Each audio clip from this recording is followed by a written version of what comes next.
Hello বন্ধুরা, কেমন আছো তোমরা সবাই? আশা করি তোমরা খুব ভালো আছো আর আমিও খুব ভালো আছি। তো তোমাদের ভালোবাসায় চলে এলাম নতুন আরেকটা ভিডিও নিয়ে। তো দেখো, আমি আজকে ফার্স্ট টাইম বাড়িতে এটা ট্রাই করেছি, তাই ভাবলাম তোমাদের সঙ্গে আজকে ভিডিওটা শেয়ার করে দিই। তো চলো কিভাবে কি করলাম ওটাই তোমাদেরকে বলি। দেখো, এখানে গোটা গরম মশলা, তেজপাতা, শুকনো লঙ্কা, জিরে এটা একটু ভেজে নিব।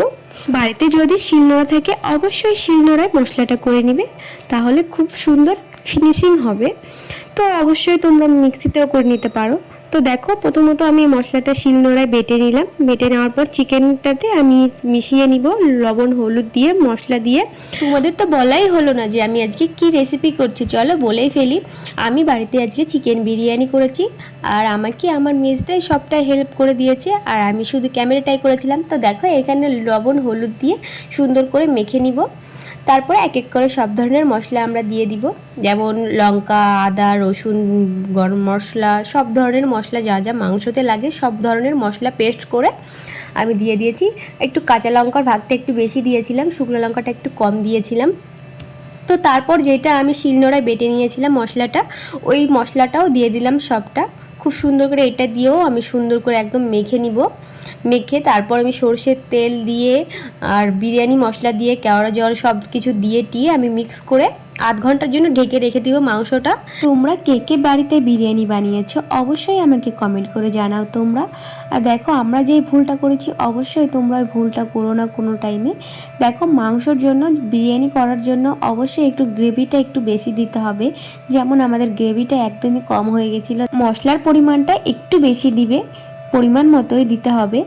আমাদেরটা যেমন কম হয়ে গেছিলো, নর্মাল চিকেন কষা যেরকম মশলা দেওয়া হয় ওই ধরনের মশলা দেওয়া হয়েছিল, কিন্তু বিরিয়ানি করার জন্য একটু গ্রেভিটা তো বেশি দরকারই, আমি তোমাদেরকে তো বললামই। তো দেখো, তারপর আমরা মাংসটা করে নিই। প্রথমত আমরা বেরেস্তাটাকে সুন্দর করে ভেজে নিব লাল লাল করে। তো এখানে দেখো, সাদা তেল নিতে হতো, আমাদের বাড়িতে যেহেতু সাদা তেল ছিল না, আর সেই জন্যই আমরা সরষের তেল দিয়ে আর বেরেস্তাটা ভেজে নিয়েছি। পেঁয়াজটা ভাজতে কিন্তু একটু টাইম লাগে, তোমরা একটু লবণ দিয়ে দেবে, তাড়াতাড়ি করে পেঁয়াজটা ভাজা হয়ে যাবে। তো আমরা লাল লাল করে ভেজে নিব সুন্দর করে। বেরেস্তার জন্য জানোই তো কীভাবে করতে হবে, লালচা লালচা একটু ভেজে নিতে হবে। তো দেখো, আমাদের ভাজা কমপ্লিট হয়ে গেছে, আমরা এটাকে নামিয়ে নিব বেরেস্তাটাকে সুন্দর করে। তো একটা থালার ভিতর রেখে দিব ছড়ায়, তাহলে মচমচা ভাবটা হবে সুন্দর। তারপর আমরা আলু ভেজে নিব। অবশ্যই তোমরা আলুটাকে একটু গরম জলে সিদ্ধ করে নিবে, তারপর তোমরা এটা আলুটাকে ভেজে নিবে। তো দেখো, এখানে কিন্তু আমার মাও একটু আমাকে হেল্প করে দিয়েছিল, এখানে আমি ভিডিও করছিলাম, মা আলুটা আমাকে ভেজে দিল। তো আলুটাকেও আমরা সুন্দর করে লাল লাল করে ভেজে নিব সুন্দর করে। এটাতে লবণ দিয়েই ভাজবো, শুধু হলুদ দিব না। তো আমাদের ভাজাটাও কমপ্লিট হয়ে গেল, আলু ভাজাটা। এটাও নামিয়ে নিই সুন্দর করে। দেখো, পেঁয়াজটা যেখানে রেখেছি তার পাশেই রেখে দিলাম।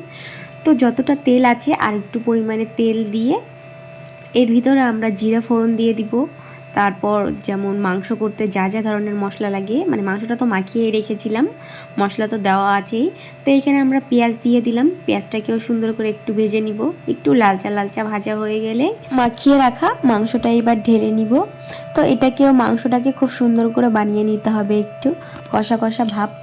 আমার কাছে তো খুবই ভালো লাগে আমার মেজদার হাতের চিকেন খেতে, আর আমার মার হাতের চিকেন খেতে আরও ভালো লাগে। আমি বাড়িতে গেলে মাকে বলি যে তোমার হাতের আমি চিকেন খাবো। বৌদিরা আছে, বৌদিরা অবশ্য রান্না ভালোই করে, কিন্তু আমার মার হাতের চিকেন কষা আমার কাছে সব থেকে বেশি ভালো লাগে। তারপরে দেখো, চালগুলো একটু ভিজিয়ে নিই, এটা আমি ধুয়ে 20 মিনিটের জন্য ভিজিয়ে রেখে দিব। তো তারপর দেখো, এদিকে আমাদের চিকেনটা প্রায় কমপ্লিট হয়ে যাচ্ছে। তো তোমাদেরকে একটু দেখিয়ে দিই চিকেনের ফাইনাল লুকটা কেমন হলো দেখতে। তো দেখো, চিকেনটা দেখে তো আমার জিভে এখনই জল চলে আসলো আবার। তোমরা কে কে চিকেন খেতে ভালোবাসো অবশ্যই আমাকে বলো তোমরা। তো দেখো, চিকেনটা কমপ্লিট হয়ে গেল, এটাকে একটু নামিয়ে নিব। তো তারপর জানি না কি ধরনের যে কেশরটা ছিল, কোনো কালারই আসেনি, কেন আসেনি জানি না।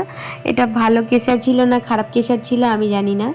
এটাকে দেখো, আমি দুধটা গরম করে কেশরটাকে ভিজাচ্ছিলাম, কোনো কালারই আসতেছিল না। তারপর আমি কেশরটাকে দিয়ে দুধটাকে উতলাই রেখেছি, তারপরে একটু কালার এসেছিল।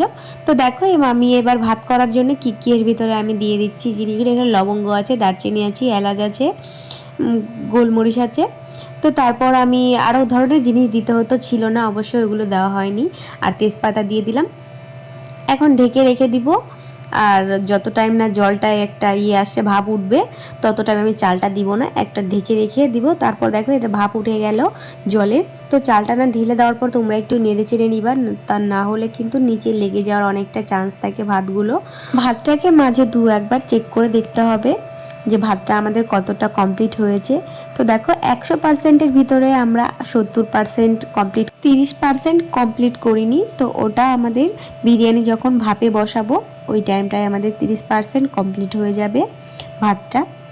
তো ভাতটা নামিয়ে নিলাম। তো তোমরা কিন্তু এখানে গরম মশলাগুলো যেগুলো আছে, গরম মশলা, এলাচ, তেজপাতা, এগুলো ফেলে দিতে পারো। আমরা ফেলে দিয়েছিলাম, আমরা ফ্রেশ ভাতটাই শুধু দিয়েছিলাম, কিন্তু ফ্লেভারটা এসেছিলো খুব সুন্দর। তো আমরা দেখো সাজিয়ে নিয়েছি। প্রথমত আমরা বেরেস্তা দিয়ে দিলাম, তারপর এক এক করে চিকেন দিয়ে দিব, আলু দিয়ে দিব। তো আমরা এর ভিতরে ডিমও দিয়ে দিয়েছিলাম। দাদা বলছিল যে ডিমটাও দিয়ে দিই, তো বাড়িতে ডিম ছিল, তো বললাম ঠিক আছে তো ডিমও দিয়ে দিই।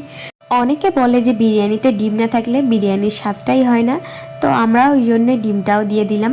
তো দেখো ডিমটা দেওয়ার পর দেখতে আরও কত সুন্দর লাগছিল। এখানে সবটাই সাজানো কমপ্লিট হয়ে গেছে। দেখো উপরের লেয়ারটা তোমাদেরকে একটু দেখিয়ে দিই, চিকেন দিয়ে ডিম দিয়ে সুন্দর করে সাজানো হয়েছে। তারপর আমরা দেখো পাশে একটু আটা দিয়ে এবার ঢাকনাটাকে দিয়ে আমরা ঢেকে দিব। তো এখন আমরা গ্যাসে বসিয়ে দেবো একদম লো ফ্লেমে, হতে থাকবে 20 মিনিটের মতো চিকেন বিরিয়ানিটা। তো দেখো একদম লো ফ্লেমে করা আছে। তো তারপরে আমরা মাঝখানে একবার খুলে দেখেছিলাম কতটা কমপ্লিট হয়েছে। তো মাঝখানে দেখলাম যে হ্যাঁ প্রায় কমপ্লিট হয়ে গেছে। তো আমরা ভয় পাচ্ছিলাম যে নিচে লেগে যাবে কি না যাবে।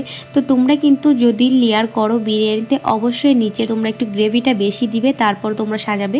আমাদের যেমন গ্রেভিটা কম হয়ে গেছিলো তোমাদেরকে তো বললামই আমরা, কিন্তু খেতে খুব ভালো লেগেছিলো। আর আমি খাওয়ার ভিডিওটা তোমাদেরকে দেখাতে পারিনি। বিরিয়ানিটা একটু মিশিয়ে নিব, তারপর আমাদের কমপ্লিট হয়ে গেল। তো তোমাদের কাছে যদি ভালো লাগে অবশ্যই লাইক, কমেন্ট, শেয়ার করতে একদম ভুলো না। সাবস্ক্রাইব করে দিয়ে সবাইকে টাটা, বাই বাই।